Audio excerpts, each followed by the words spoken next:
بسم اللہ الرحمن الرحیم۔ السلام علیکم۔ یہ کاشان بصیرت کا آڈیو بک سیکشن ہے۔ ہم جو کتاب ریکارڈ کر رہے ہیں اس کا نام ہے اسلام اور عصر حاضر کی ضروریات۔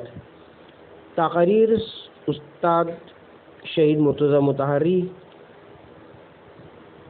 ترجمہ مجلس مترجمین، ناشر ہیں دارالثقلین۔ اب ہم کتاب کا پارٹ نمبر 12 پڑھیں گے۔ شعر اسلامی کا احترام۔ یہ تقریر تقریباً 1971 میں مسجد الجواد تہران میں کی گئی ہے۔ بسم اللہ الرحمن الرحیم۔ اور جو بھی اللہ کی نشانیوں کی تعظیم کرے گا، یہ تعظیم اس کے دل کے تقوی کا نتیجہ ہوگی۔ وہ اسلامی احکام و قوانین جو سب مسلمانوں کے لیے ہیں، ان میں سے ایک حکم اسلامی شعار کے احترام کا لازم ہونا ہے، یعنی شعار اسلامی کی تعظیم کرنا ہے۔ پہلے ہمیں لفظ شعار کے معنی بیان کرنے چاہیے تاکہ معلوم ہو سکے کہ تعظیم شعار سے کیا مراد ہے۔ اس کے بعد ہم دیکھیں گے کون سی چیزیں شعار اسلامی میں شامل ہیں جن کی تعظیم و تکریم ہمارا فریضہ ہے۔ جس مادے سے لفظ شعور ماخوذ ہوا ہے اسی سے شعار نکلا ہے۔ شعور میں علم و ادراک کا مفہوم پایا جاتا ہے، جبکہ شعار اس چیز کو کہتے ہیں جس میں ایک طرح کی وابستگی کا اظہار موجود ہو۔ انسان جو بھی ایسا کام کرے جس کا مفہوم و معنی یہ ہو یا کم از کم اس میں یہ پہلو موجود ہو کہ اس سے انسان کی کسی خاص گروہ، فرقے، ملک، حزب اور جماعت سے وابستگی کا اظہار ہوتا ہو، اسے شعار کہتے ہیں۔ اس لفظ کی بنیاد ان شعار سے متعلق ہے جو عام طور پر قدیم زمانے کی جنگوں میں سپاہی بلند کیا کرتے تھے۔ پہلے زمانے کی جنگیں جو زیادہ تر تن بدن ہوتی تھیں اور بسا اوقات دونوں فوجوں کے افراد ایک دوسرے میں غلط ملت گتم گتہ ہو جاتے تھے اور ایک دوسرے کو مارتے تھے، کیونکہ سب اسلحے میں چھپے ہوتے تھے۔ علاوہ ازیں سب افراد اپنے تمام ساتھیوں کو قریب سے بھی نہیں پہچان پاتے تھے، لہذا میدان جنگ میں ایک دوسرے کی شناخت کے لیے اپنے ساتھیوں کو دشمن سمجھ بیٹھنے سے بچنے کے لیے اپنی زبان سے ایک جملہ ادا کرتے رہتے تھے، تاکہ اس جنگ و جدال کے موقع پر افراد جب ایک دوسرے کے آمنے سامنے آئیں تو اس کے شعار سے، یعنی جس جملے کی وہ تکرار کر رہا ہو، اسے سمجھ سکے کہ ان کے اپنے سپاہیوں میں سے یا دشمن کے سپاہیوں میں سے۔ لا محالہ دشمن بھی اپنا شعار دہراتا رہتا تھا۔ اس کی بھی یہی فکر ہوتی تھی کہ اپنے ساتھیوں اور رفیقوں کے ہاتھوں قتل نہ ہو جائے۔ اسلام سے پہلے اور بعد میں بھی یہ سلسلہ رہا۔ جیسے علامتی نام جو فوجیوں میں ہوتے ہیں، وہ کبھی کبھی اپنے علامتی نام اور شعار بدل دیتے ہیں اور یہ نہیں چاہتے کہ دشمن ان کا شعار سمجھ جائے اور اس سے غلط فائدہ اٹھائے۔ توابین کا شعار۔ امام حسین علیہ السلام کی شہادت کے بعد ایک گروہ نے کوفہ میں توبہ کی۔ وہ کوفے کے ایسے افراد تھے جو امام حسین کی نصرت کے سلسلے میں اپنی کوتاہی پر سخت پشیمان تھے۔ وہ اپنے آپ کو ملامت کرتے اور خود کو مستحق عذاب سمجھتے تھے۔ وہ لوگ سلیمان بن سرد خزائی کے ہاں اکٹھا ہوئے اور کہنے لگے کہ اب جب ہم حسین ابن علی کے ساتھ دینے کی توفیق حاصل نہیں کر سکے، لہٰذا اپنے دامن پر لگے اس داغ کو دھونے کی غرض سے ہم خون حسین کا انتقام لینے کے لیے قاتلان حسین کے خلاف جنگ کریں گے۔ یہ 4000 افراد کربلا آئے۔ امام حسین کی قبر کے سامنے انہوں نے عہد کیا اور قسم کھائی۔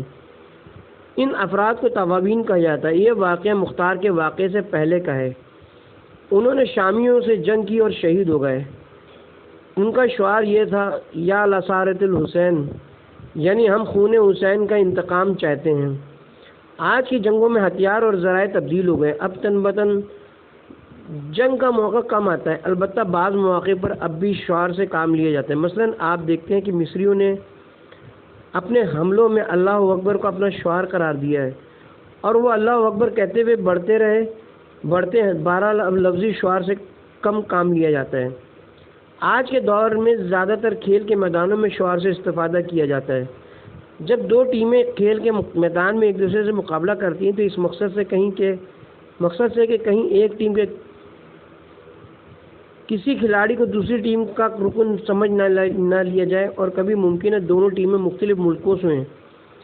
آپ دیکھتے ہوں گے کہ ان کا ایک مخصوص شعار ہوتا ہے، یا ان کے لباسوں کے رنگ مختلف ہوتے ہیں، یا اپنے ملک کا نام اپنے سینے پر اور کبھی اپنے کندھے کے پیچھے لکھ لیتے ہیں۔ اس طرح وہ اپنی وابستگی کا اظہار کرتے ہیں کہ ہم فلاں ٹیم سے ہیں، فلاں دوسری ٹیم سے نہیں، اس ملک سے ہیں، اس سے نہیں۔ یہی وجہ ہے کہ جو آپ دیکھتے ہیں کہ ہمارے بعض قومی شعار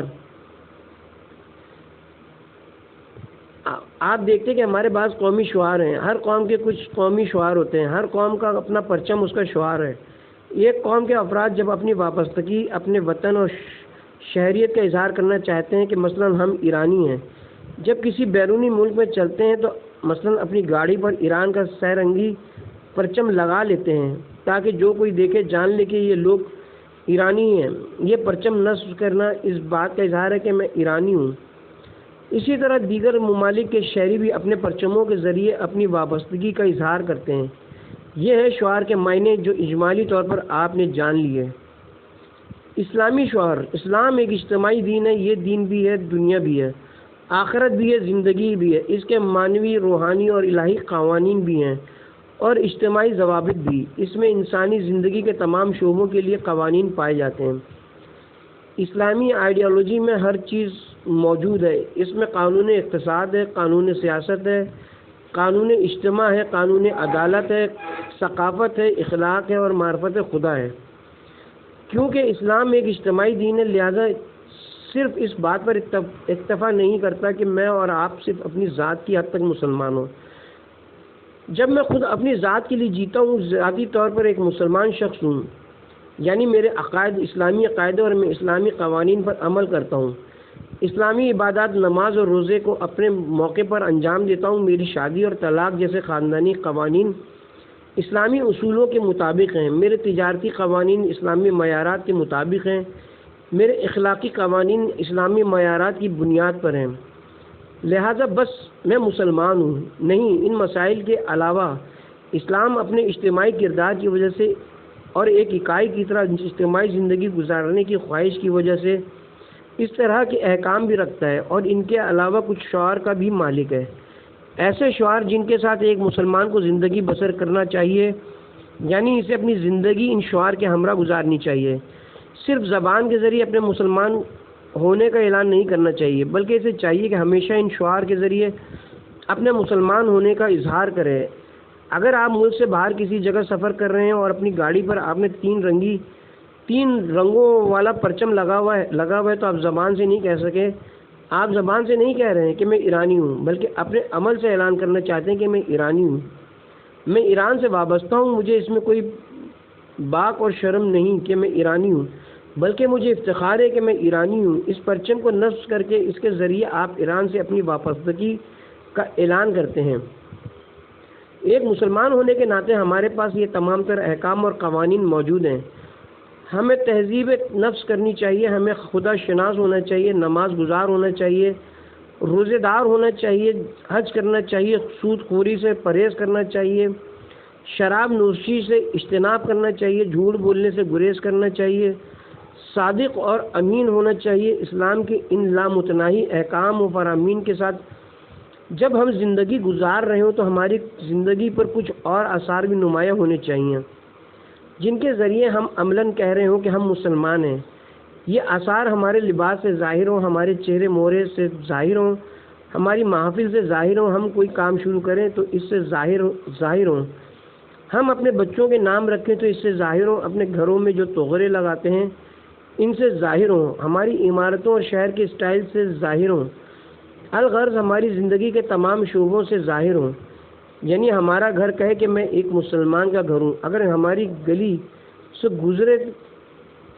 ہماری گلی سے گزرے تو ہمارے گھر کے باہر کوئی ایسی علامت ہو جو یہ بتا سکے کہ ایک مسلمان کا گھر ہے۔ ہمارے لباس پہننے میں کم از کم ایک علامت ایسی ہو جو یہ کہہ سکے کہ میں مسلمان ہوں۔ ہم نے ان امور میں نہ قومی شعار باقی چھوڑے ہیں اور نہ اسلامی شعار۔ کسی میں بھی نہیں، نہ ہماری عورت میں اور نہ ہمارے مرد میں۔ کوئی بھی آ کر ہماری دعوت کو دیکھے تو نہ چہرے مورے سے، نہ گھر سے اور نہ کسی اور چیز سے وہ سمجھ سکتے ہیں کہ وہ ایرانی ہے یا مسلمان ہے۔ یہی حال ہمارے مرد کا ہے، یعنی ہم نے اپنی زندگی کے تمام پہلوؤں میں کوئی شعار باقی نہیں رہنے دیا۔ ہماری تمام حرکات و سکنات کو اعلان کرنا چاہیے تھا۔ اگر ہم ان شعار کی حفاظت کریں تو ہم اسلامی شعار میں اپنی اسلامی روح کو اور اپنے قومی شعار میں اپنی قومی روح کو محفوظ رکھ سکتے ہیں۔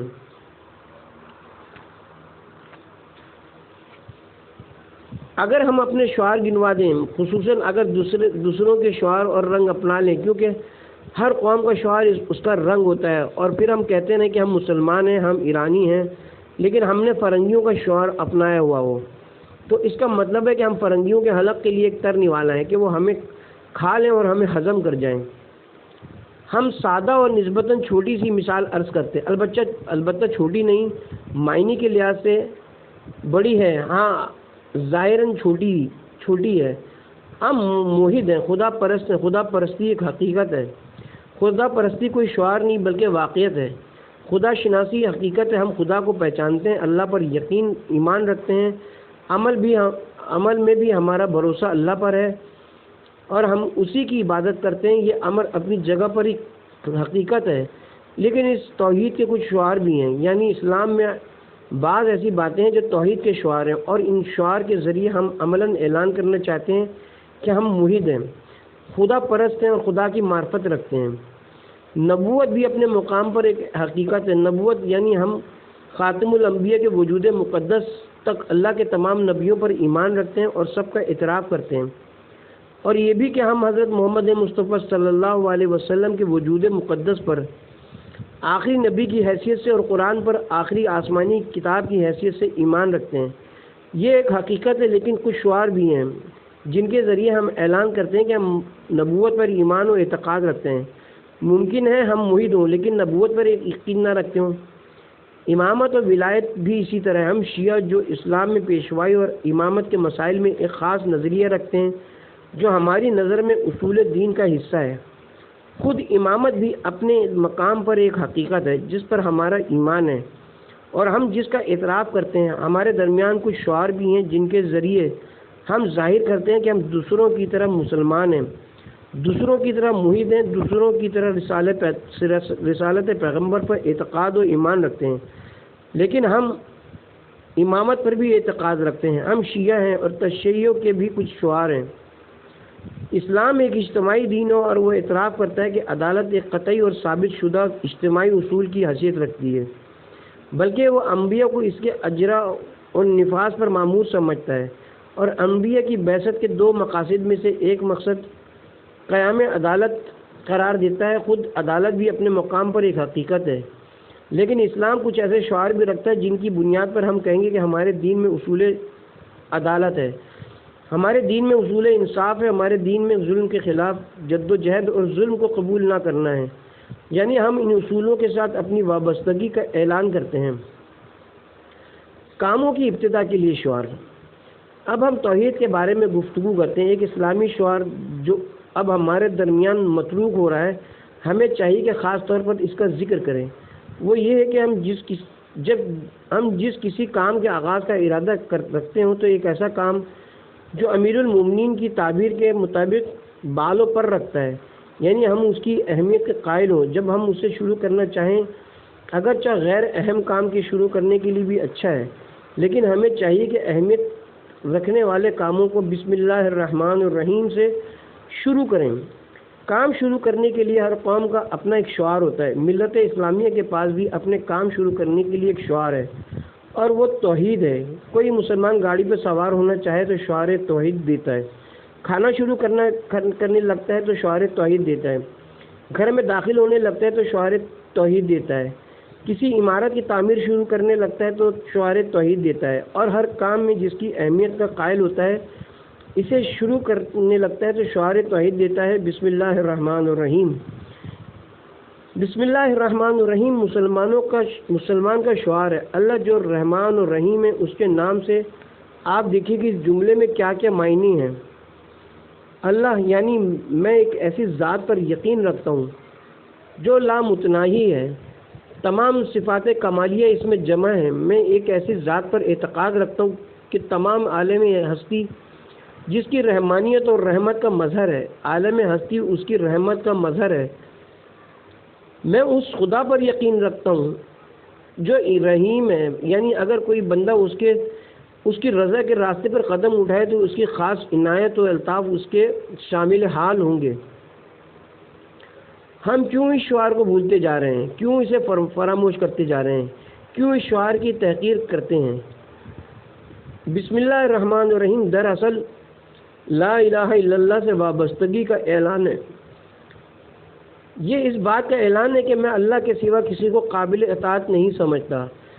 غیر از خدا جو کوئی بھی ہے میں اس سے آزاد ہوں۔ میں فقط ایک ہستی کے سامنے جھکتا ہوں اور وہ خدا ہے۔ بسم اللہ الرحمن الرحیم یعنی اس خدا کے نام سے کہ میں اسی کا بندہ ہوں۔ اگر آپ کو اس سے بہتر کوئی چیز مل جائے تو ہم اس اسلامی شعار سے دستبردار ہو جائیں گے۔ اگر آپ کو اس سے عالی تر اور ترقی یافتہ تر کوئی اور شعار مل جائے تو ہمیں کوئی اعتراض نہیں ہوگا۔ کہتے ہیں کہ یہ رجت پسندی ہے، جبکہ رجت پسندی یہ ہے کہ انسان ایک انتہائی اعلیٰ شعار کو چھوڑ کر ایک کمتر اور پست شعار کو اپنا لے۔ ہم دیکھتے ہیں کہ فرنگی لوگ اپنی کتابوں کے آغاز میں بسم اللہ الرحمن الرحیم نہیں لکھتے بلکہ اللہ کا نام ہی نہیں لکھتے۔ یہ دیکھ کر ہم کہتے ہیں کہ ہم بھی نہ لکھیں کیونکہ اس کا فیشن نہیں رہا اور یہ کہنا اور قدیم ہو گیا ہے۔ ایک شخص جو مادہ پرست ہے اور واقعاً اللہ پر اعتقاد نہیں رکھتا ہے، اس سلسلے میں ہم اس سے بنیادی بات یعنی اللہ کے وجود کے بارے میں گفتگو کریں گے کہ آیا وہ وجود رکھتا ہے یا نہیں۔ لیکن اس شخص پر تعجب ہے جو اللہ کے وجود کو مانتا ہے لیکن اپنی کتاب کے شروع میں بسم اللہ الرحمن الرحیم لکھنے پر تیار نہیں ہوتا۔ اب بعض افراد اس شعار کا دوسرا درجہ لکھتے ہیں بنام خدا۔ یہ اچھا جملہ ہے، خدا کے نام سے شروع کیا گیا ہے، لیکن ہمیں یہ بات جاننی چاہیے کہ خود بسم اللہ الرحمن الرحیم ایک شعار ہے۔ ہمیں خود اس جملے کو زندہ رکھنا چاہیے۔ آرڈر دے کر بسم اللہ الرحمن الرحیم کے نہایت عالی ظرف اور خوبصورت کتبے بنوائے جائیں، انہیں اپنے گھروں میں لگائیں۔ ڈرے نہیں، کس کا ڈر ہے؟ ہم اپنی خودی گنوا دینے والے لوگ ہیں۔ ہمارا خیال ہے کہ اگر ہم کسی فرنگی کے سامنے بسم اللہ الرحمن الرحیم کہیں گے تو وہ ہمیں قدامت پرستی کا الزام دے گا، لہذا ہم کچھ نہیں کہتے۔ حالانکہ آپ کی منطق قوی ہے، آپ کسی کے سامنے بھی جائیں اس منطق کا دفاع کیجیے، آواز سے بلند بسم اللہ الرحمن الرحیم کہیے۔ کیوں نہیں کہتے؟ کیوں بسم اللہ کہنے سے اجتناب کرتے ہیں؟ ہمیں ایک شعار کی حیثیت سے بسم اللہ کی حفاظت کرنی چاہیے اور شعار کی طرح ہی اس کی حفاظت کرنی چاہیے۔ میں اگر دل میں بسم اللہ الرحمن الرحیم کہوں اور کوئی اس سے نہ سنے تو پھر یہ شعار نہیں ہے۔ میں اسے بلند آواز سے کہنا چاہیے، ہمیں اسے بلند آواز سے کہنا چاہیے۔ بلند آواز سے کہنے کی تاثیر ہوتی ہے۔ اگر آپ اپنے گھر میں ہمیشہ بسم اللہ کہتے رہیں تو آپ کے بچے پر اثر پڑے گا۔ بچے کی روح پر جس قدر شعار اثر ڈالتا ہے، اصل حقیقت اس قدر اثر انداز نہیں ہوتی، یعنی بچے میں اس کی استطاعت نہیں ہوتی۔ اگر آپ چاہتے ہیں کہ آپ کا بچہ محیط بنے تو شروع ہی سے اسے شعار توحید کو اپنے گھر میں داخل کریں۔ اگر آپ چاہتے ہیں کہ آپ کا بچہ اسلام، پیغمبر اور قرآن پر اعتقاد رکھے تو شروع سے ہی شعار نبوت کو اپنے گھر میں رواج دیں۔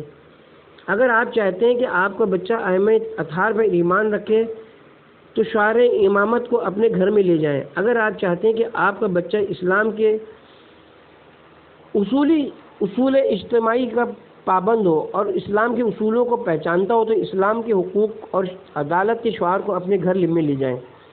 جس بچے نے ابھی آنکھ کھولی ہے اس کے کان سننے لگے ہیں اور وہ یہ سمجھنے لگا کہ جب وہ دیکھتا ہے کہ اس کا باپ ہر کام کرتے وقت حتیٰ دسترخوان پر بیٹھتے وقت سب سے پہلے بلند آواز میں، آہستہ نہیں کہ بچہ سمجھے ہی نہیں اور اس کی روح پر کچھ اثر نہ ہو، بسم اللہ الرحمن الرحیم کہتا ہے، اس کے بعد کھانے کی طرف ہاتھ بڑھاتا ہے اور جب کھا چکتا ہے تب کہتا ہے الحمدللہ رب العالمین، شکر اللہ، یا اللہ تیرا شکر ہے۔ جب وہ دیکھتا ہے کہ اس کا باپ گاڑی پر سوار ہوتے وقت گاڑی کا دروازہ کھولتے وقت بسم اللہ الرحمن الرحیم کہتا ہے تو یہ عمل بچے کی روح پر بہت اثر کرتا ہے۔ خوش قسمتی سے ایک شعار جو ہمارے درمیان زندہ رہ گیا ہے اور اسے اور زیادہ زندہ کرنا چاہیے اور ہمیں اس کی حفاظت کرنی چاہیے، وہ شعار نبوت ہے، وہ صلوات ہے جو ہمارے درمیان معمول ہے اور بہت اچھی بات ہے۔ واقعاً جب رسول اکرم صلی اللہ علیہ وسلم کا اسم مبارک لیا جائے تو ہمیں صلوات بھیجنا چاہیے اور صلوات بھی بلند آواز سے بھیجنا چاہیے۔ یہ شعار معنی رکھتا ہے۔ جب آپ بلند آواز سے صلوات بھیجتے ہیں تو آپ یہ کہنا چاہتے ہیں کہ میں قرآن پر اعتقاد رکھتا ہوں، میں قرآن لانے والے پر ایمان رکھتا ہوں، میں قرآن کی باتوں کا پابند ہوں، ان پر ایمان رکھتا ہوں اور انہیں قبول کرتا ہوں۔ حی علی خیر العمل اذان میں تشیع کا شعار ہے، سب جانتے ہیں، اور اس بات کو اہل سنت کی ادلہ سے بھی ثابت کیا جا سکتا ہے کہ یہ ایک شعاری جملہ ہے جو اسلامی متون میں موجود ہے۔ ہمیں یہ شعار بلند کرنا چاہیے۔ علی ولی اللہ ہمیں ایک شیعہ شخص کے گھر میں دکھائی دیتا ہے، لا الہ الا اللہ محمد رسول اللہ لکھنے کے بعد اس کے نیچے ہم علی ولی اللہ لکھتے ہیں۔ یہ وہ شعار ہیں جنہیں ہمیں زندہ رکھنا چاہیے۔ میں جب اپنے بارے میں سوچتا ہوں تو دیکھتا ہوں کہ میرے مرحوم قدر بزرگوار جو ابھی 2-3 ماہ پہلے دنیا سے رخصت ہوئے ہیں، ان سے میں نے اس سلسلے میں کئی باتیں سیکھی ہیں۔ ممکن نہ تھا کہ وہ معمولی اہمیت کا بھی کوئی کام شروع کریں اور بلند آواز سے بسم اللہ الرحمن الرحیم نہ کہیں، اور کہتے بھی اس طرح سے کہ سب سنتے۔ جیسا کہ مجھے معلوم ہے کہ اس مرد بزرگ نے دنیا سے جانے سے پہلے جو آخری جملہ کہا وہ بلند آواز سے بسم اللہ الرحمن الرحیم تھا، یہ کہا اور ایک دقیقے کے بعد چل بسے۔ اس سے بہتر کیا ہو سکتا ہے کہ انسان اس شعار کے ساتھ دنیا سے جائے۔ نام رکھنے کا مسئلہ، ہمارے شعار میں سے ایک اور شعار جسے افسوس کی بات ہے کہ ہمارا معاشرہ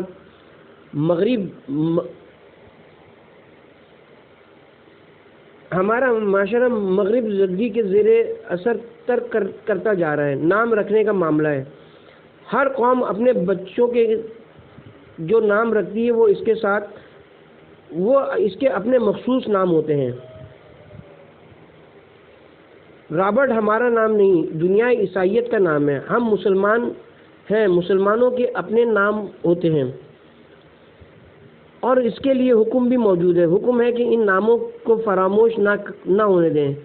انتہائی افسوس کی بات ہے کہ ہماری جدت پسندی یا یہ کہیں کہ ہماری بدقسمتی کے مظاہر میں سے ہے، کیونکہ یہ متمدن ہونا تو نہیں، درک و فہم و شعور تو نہیں۔ ہم سمجھتے ہیں کہ اگر ہم کسی چیز کی جگہ کوئی جدید اور تازہ چیز لے آئیں تو یہ تمدن اور ترقی ہے۔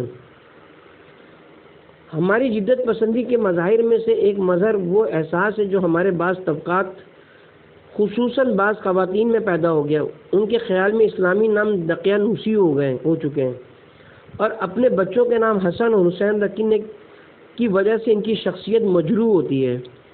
اگرچہ یہ خواتین امام حسن اور امام حسین پر ایمان رکھتی ہیں، لیکن اپنے بچوں کا نام علی، احمد، مصطفیٰ، مرتضیٰ، ابو القاسم، رضا، کاظم، صادق، باقر اور انبیاء کے اسماء گرامی پر ابراہیم، اسماعیل، اسحاق، موسیٰ اور عیسیٰ رکھنے پر آمادہ نہیں۔ گویا ہم سمجھتے ہیں کہ یہ نام پرانے ہو گئے اور ویسے بھی کوئی ممانعت تو ہے نہیں، مسلمانی ان باتوں میں تو نہیں ہے۔ اب اگر میں ان کی جگہ مثلاً 3 اور 4 ہزار سال پہلے کے آتش فرشتوں کے ناموں میں سے کوئی نام رکھ لوں تو اس میں کیا مذائقہ ہے؟ نہیں جناب، مسلمان ہونا کوئی مذاق نہیں ہے۔ اسلام کو بھی ہماری ضرورت نہیں ہے کہ اس صورت میں وہ ہم سے مصالحت کر لے کہ کوئی بات نہیں ہے، میں اس مسئلے میں چشم پوشی کر لیتا ہوں۔ ہمیں یہ مسلمان ہونا پڑے گا اور ان اسلامی شعار کی حفاظت اور نگہداشت کرنا ہوگی جو اسلام سے ہماری وابستگی کا اظہار ہوتے ہیں، یا پھر ہمیں اسلام سے استعفیٰ دینا ہوگا۔ شعار کو ترک کرنے کا رفتہ یہ نتیجہ نکلے گا کہ بعد ازاں ہم اصل مفہوم کو ہی بھلا بیٹھیں گے۔ ہم بھی اس بات کو قبول کرتے ہیں کہ اسلام کی ماہیت و حقیقت اس بات سے ہرگز وابستہ نہیں کہ میرا نام حسن ہو یا کامران۔ کتنے ہی افراد ایسے گزرے ہیں جن کے نام حسن، حسین اور احمد تھے اور انہوں نے اسلام کی کمر توڑ ڈالی، جبکہ ممکن ہے میرا نام ایک غیر اسلامی نام ہو۔ مثلاً عملاً ایک حقیقی مسلمان ہوں۔ ہم اس بات کے منکر نہیں ہیں۔ ہم یہ نہیں کہتے کہ ہر کوئی مسلمانوں کا نام رکھ لے، مسلمانوں کا نام رکھ لینے سے مسلمان ہو جاتا ہے، اور ہر کوئی غیر اسلامی نام رکھنے سے اسلام سے نکل جاتا ہے۔ لیکن عرض کرتے ہیں کہ اس کا بھی دنیا اسلام میں اپنا ایک حساب ہے۔ ہمیں ان ناموں کی ضرور کی حیثیت سے حفاظت کرنی چاہیے تاکہ ان کا مفہوم و مضروب ہمارے ہاتھ سے نکل نہ جائے۔ ایک ایسا شخص جس کے بارے میں ہم صرف یہ جانتے ہوں کہ وہ اپنی پوری زندگی اسلام کا دشمن رہا، جس کے اندر ہمیں اس کے سوا اور کوئی خصوصیت نظر نہ آئی کہ وہ مسلمانوں کے خلاف مصروف جنگ رہا، اس کے باوجود ہم اپنے بچے کا نام اس کے نام پر رکھیں۔ مثلاً اپنے بچے کا نام بابک رکھ لیں۔ کل کو جب ہمارا بچہ بڑا ہوگا اپنے آپ سے کہے گا کہ میرے دوستوں کے نام حسن، حسین، عباس، علی اور مرتضیٰ ہیں، جبکہ میرا نام بابک ہے۔ میں دیکھوں تو جس شخص کے نام پر میرا نام رکھا گیا ہے وہ کون ہے۔ جب وہ اس کے بارے میں معلومات حاصل کرے گا تو دیکھے گا کہ اس آدمی میں انسانیت نام کی کوئی چیز ہی نہیں، اور اس میں ظلم اور اسلام کے خلاف جنگ کے سوا کچھ بھی نہیں۔ اس کے بارے میں غلط بتایا گیا کہ وہ عربوں سے جنگ کرتا رہا۔ بابک عربوں کے خلاف کہاں لڑا ہے؟ بابک عربوں سے نہیں بلکہ ایرانیوں سے لڑتا رہا ہے۔ بابک کو ایرانیوں نے قتل کیا تھا اور خود انہوں نے 2,50,000 جانیں دی تھیں۔ عرب تو وہاں ایک چھوٹی سی قوم تھے، ان کی تعداد زیادہ نہ تھی۔ ان کا سردار ایک ایرانی تھا جس کا نام افشین تھا، جس نے بابک سے جنگ کی تھی۔ اس کے سپاہی بھی سب ایرانی تھے۔ آپ تاریخ کا مطالعہ کریں، آپ دیکھیں گے کہ ان کے شعار ایرانی تھے، سب کے نام بھی ایرانی تھے۔ جو ایرانی بابک سے جنگ کر رہے تھے ان کے پاس ایک گرز تھا جس کا نام انہوں نے کافر کو مارنے والا رکھا ہوا تھا۔ بابک عربوں سے نہیں بلکہ اسلام اور مسلمانوں سے لڑتا رہا۔ عربی کا کوئی مسئلہ نہ تھا۔ اس زمانے میں معتصم خلیفہ تھا، لیکن اس نے معتصم سے تو جنگ نہیں کی۔ اگر ایرانی مسلمان بابک کو اسلام کا مخالف نہ سمجھتے تو معتصم کے مفاد میں اس سے جنگ نہ کرتے۔ ایرانیوں کو معتصم سے انتہائی نفرت تھی، لیکن وہ اس بات پر تیار نہ تھے کہ معتصم جیسوں سے جنگ کی قیمت پر بابک جیسوں کی حمایت کریں۔ وہ سمجھتے تھے اگر بابک اور معتصم کے درمیان چناؤ کی نوبت آئے تو پھر معتصم بابک سے بہتر ہے۔ وہ بچہ بڑا ہو جاتا ہے اور دیکھتا ہے کہ اس کا نام بابک ہے، فطرتاً اسے اپنے ہم نام سے ایک انسیت پیدا ہو جائے گی، اور بہت ممکن ہے بعد ازاں صرف اپنے نام کی وجہ سے وہ بچہ منحرف ہو جائے، یا وہ دیکھتا ہے کہ اس کا نام 4,000 سال پہلے گزرنے والے ایک آتش پرست کے نام پر ہے۔ یہ اسلام ہے، مذاق کا محتمل نہیں ہو سکتا۔ ہمیں اسلامی شعار کی حفاظت کرنی چاہیے۔ اگر ہم اسلام کو چاہتے ہیں تو ہمیں اس کے شعار کی بھی حفاظت کرنی چاہیے۔ ہاں، اگر اسلام ہی کو نہیں چاہتے تو پھر بات دوسری ہے۔ میں یہ بات ان لوگوں سے کر رہا ہوں جو مسلمان ہیں اور غفلت کی وجہ سے ایسے کام کر رہے ہیں۔ میں چاہتا ہوں کہ وہ غفلت سے باہر نکل آئیں۔ اب اگر کوئی مسلمان ہی نہیں اور اسلام سے اناد رکھتا ہے تو پھر ایسے لوگوں کے لیے ہماری کوئی اور منطق اور کوئی دوسری بات ہے۔ امام حسین کی عزاداری منانے کا مقصد۔ ہم نے عرض کیا تھا کہ اسلام میں کچھ اصول اور شعار ہیں۔ کیا آپ میں سے کسی نے سوچا کہ ہر سال امام حسین علیہ السلام کی عزاداری منانے کا فلسفہ کیا ہے؟ اسلام کہتا ہے کہ عام افراد کے لیے 3 دن عزاداری کی جائے، یعنی اگر کسی کا باپ یا بھائی مر جائے تو وہ سوگ کے لیے 3 دن گھر میں بیٹھے۔ مسلمانوں کا بھی فرض ہے کہ تعزیت کے لیے اس کے پاس جائیں اور 3 دن بعد یہ غم ختم کر دیں۔ صرف ایک چیز ہے جس کے بارے میں کہا گیا کہ وہ ہمیشہ اسے منائیں، اس موقع پر گریہ کریں، اسے زندہ رکھیں، اسے فراموش نہ ہونے دیں، اور وہ ہے حسین ابن علی کی عزاداری۔ ایسا کیوں ہے؟ کیا حسین ابن علی کو ہمارے جمع ہونے اور بیٹھ کر ان کے لیے رونے کی کیا ضرورت ہے؟ کیا ہمارے اس عمل سے ان کے دل کو تشفی ہوتی ہے؟ الیاذ باللہ، کیا اس سے ان کے دل کی کوئی بھڑاس نکل جاتی ہے؟ یا فاطمہ زہرا سلام اللہ علیہا یا حضرت امیر المومنین علیہ السلام کے دل کی بھڑاس نکل جاتی ہے؟ کیا سرے سے ان کے دل میں کوئی بھڑاس ہے بھی جسے وہ نکالنا چاہتے ہیں؟ امام جعفر صادق علیہ السلام نے فرمایا ہے، سورہ فجر پڑھو، وہ ہمارے جد حسین ابن علی کا سورہ ہے۔ لوگوں نے کہا مولا کس مناسبت سے؟ فرمایا سورہ فجر کی آخری آیات کی مناسبت سے۔ اے صاحب نفس مطمئن، اپنے رب کی طرف پلٹا اس عالم میں کہ تو اس سے راضی ہے اور وہ تجھ سے راضی ہے، پھر میرے بندوں میں شامل ہو جا اور میری جنت میں داخل ہو جا۔ سورہ فجر آیت نمبر 27 تا 30۔ امام حسین علیہ السلام تو اپنے باپ، بھائی، والدہ اور جد بزرگوار کے پاس چلے گئے۔ وہ تو ایک ایسی سعادت سے ہمکنار ہیں جن کا ہم تصور بھی نہیں کر سکتے۔ ان کے دل پر کوئی غبار نہیں جس کی تشفی کے لیے ہم کوئی کام کریں۔ پھر مسئلہ کیا ہے؟ تشفی یہ کہ اسلام کا ایک اصول ہے جسے عدل کہتے ہیں۔ بے شک اللہ عدل، احسان اور قرابت داروں کے حقوق کی ادائیگی کا حکم دیتا ہے اور بدکاری، ناشائستہ حرکات اور ظلم سے منع کرتا ہے۔ سورہ نحل آیت نمبر 90۔ اسلام کا ایک اصول ظلم کے خلاف جنگ ہے۔ اس کا ایک اصول ہے رزم آرائی یا شہادت۔ حسین اسلامی عدل و انصاف کے احیاء کی علامت، سمبل ہے۔ حسین دنیا اسلام میں ظلم کے خلاف جہاد کی علامت ہے۔ حسین اسلامی عدل و انصاف کا شعار ہے۔ آپ نام حسین کو زندہ رکھ کر اس بات کا اظہار کرتے ہیں کہ ہم عدل اسلامی کے حامی ہیں۔ یہ جو آپ اپنے گھروں پر سیاہ پرچم لگاتے ہیں، اپنے اس عمل سے گویا آپ یہ کہنا چاہتے ہیں کہ ہم حسین سے وابستہ ہیں۔ کون حسین؟ وہی حسین جو راہ عدالت میں شہید ہوئے۔ لہٰذا میں عدالت اسلامی سے وابستہ ہوں، میں حسین سے وابستہ ہوں۔ کون حسین؟ وہی حسین جن کے پاس جو کچھ تھا انہوں نے اسے راہ خدا میں دے دیا، وہ حسین جس نے راہ خدا میں اپنا سب کچھ لٹا دیا۔ بس میں بھی راہ خدا میں اپنا سب کچھ لٹا دینے کا طرفدار ہوں۔ یہی شعار ہے۔ آپ جو اپنے بچے کا نام حسین رکھتے ہیں، اگر سوچیں تو آپ اسی شعار کو زندہ رکھنا چاہتے ہیں۔ یہی وجہ ہے جو ہم سے کہا گیا ہے کہ اسے واقع کربلا کو فراموش نہ ہونے دیں۔ ہر سال اس یاد کو زندہ کریں۔ جب آپ اس یاد کی تجدید کرتے ہیں تو ایک دوسرے کو اس کے واقعات سناتے ہیں، اور جب آپ اس کے واقعات دہراتے تو دیکھتے ہیں کہ امام حسین نے کس طرح اسلامی عدل کے لیے قیام کیا تھا اور ظلم کے مقابل اٹھ کھڑے ہوئے تھے۔ آپ ایسا مارکا اور رزم آرائی دیکھتے ہیں جس کی نظیر ساری دنیا میں نہیں ملتی۔ یہ خود اپنی جگہ تعظیم شعار ہے۔ جو کوئی بھی شعار الہی کو زندہ کرتا ہے اور ان کی تعظیم کرتا ہے، یہ اس بات کی علامت ہے کہ وہ پاک اور متقی اور پرہیزگار دل کا مالک ہے۔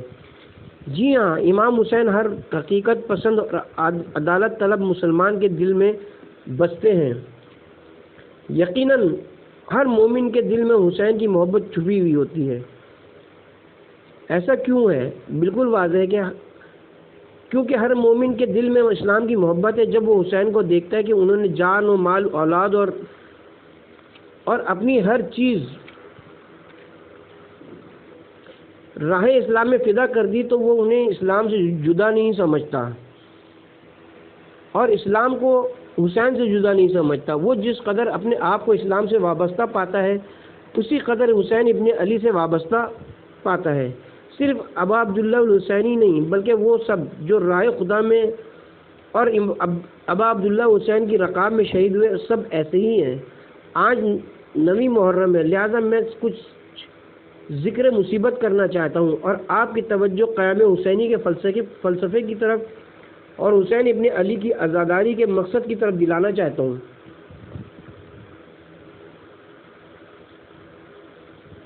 یزیدی حکومت میں عیسائیت کا اثر و رسوخ۔ قیام حسینی کا فلسفہ یہی تھا کہ امام حسین علیہ السلام نے اسلام کو خطرے میں دیکھا اور یہ بات سمجھ لی کہ اگر انہوں نے ایک جانبازانہ قیام نہ کیا تو اسلام یکسر نابود ہو جائے گا۔ ملت اسلامیہ سوئی ہوئی ہے۔ حکومت ایک ایسے شخص کے ہاتھ میں جو اسلام کے بارے میں کچھ بھی نہیں جانتا، اسلام کا دشمن ہے، یہاں تک کہ اس کے باپ میں جس قدر سیاست تھی وہ اپنی سیاست کے لیے ضروری سمجھتا تھا کہ کچھ نہ کچھ اسلام کو بچائے رکھے، اس میں وہ بھی نہیں ہے۔ یزید کی حکومت میں عیسائیت نے بھی اثر و رسوخ حاصل کر لیا تھا۔ اس کے مشیر و مشاور عیسائی افراد تھے جن سے وہ ہدایات لیتا تھا۔ امام حسین نے سمجھ لیا تھا کہ اگر اسے بے نقاب نہ کیا گیا اگر اسے بے نقاب نہ کیا گیا تو اسلام ہمیشہ کے لیے ختم ہو جائے گا۔ شام جو اس زمانے میں دارالحکومت تھا، عیسائی دنیا کے دارالحکومت کا ہمسایہ تھا، یعنی یہی آج کے استنبول جو آج ایک اسلامی شہر ہے اور موجودہ ترکی جو ایک اسلامی ملک ہے، اس وقت استنبول مشرقی روم کا مرکز اور عیسائیت کے بڑے مراکز میں سے تھا، بلکہ سب سے بڑا مرکز تھا۔ معاویہ نے رفت و آمد کا دروازہ کھول دیا تھا۔ معاویہ کے زمانے ہی سے انہوں نے حکومت میں اثر و رسوخ پیدا کر لیا تھا، اور امام حسین علیہ السلام کے قتل کا واقعہ آج کی اصطلاح میں ایک استعماری منصوبہ اور عیسائیوں کی سوچی سمجھی سازش کا نتیجہ تھا۔ اب سوال یہ کہ یہ کیسے ہوا؟ ایک مقام جس کے بارے میں تاریخ نشاندہی کرتی ہے کہ وہاں عیسائیوں کا ہاتھ صاف نظر آتا ہے، وہ یہ ہے کہ یزید کا ایک غلام تھا جس کا نام سر جون تھا۔ یہ غلام عیسائی تھا۔ یزید خود اپنا بہت سا وقت عیسائی گرجوں اور کلیساؤں میں بسر کرتا تھا۔ اس کی وجہ یہ تھی کہ اس وقت تک دنیا اسلام میں شراب نوشی اور بدکاری جیسے برے کاموں نے رواج نہیں پایا تھا، اور مسلمانوں میں یہ کھلا رائج نہ تھے۔ جو افراد ایسے کام کرنا چاہتے تھے وہ ان گرجوں اور کلیساؤں میں چلے جاتے تھے جہاں پر شراب بھی فراوان تھی اور بدکار عورتیں بھی۔ یزید نے بھی اپنی عمر کا بڑا حصہ انہی گرجوں اور کلیساؤں میں بسر کیا تھا۔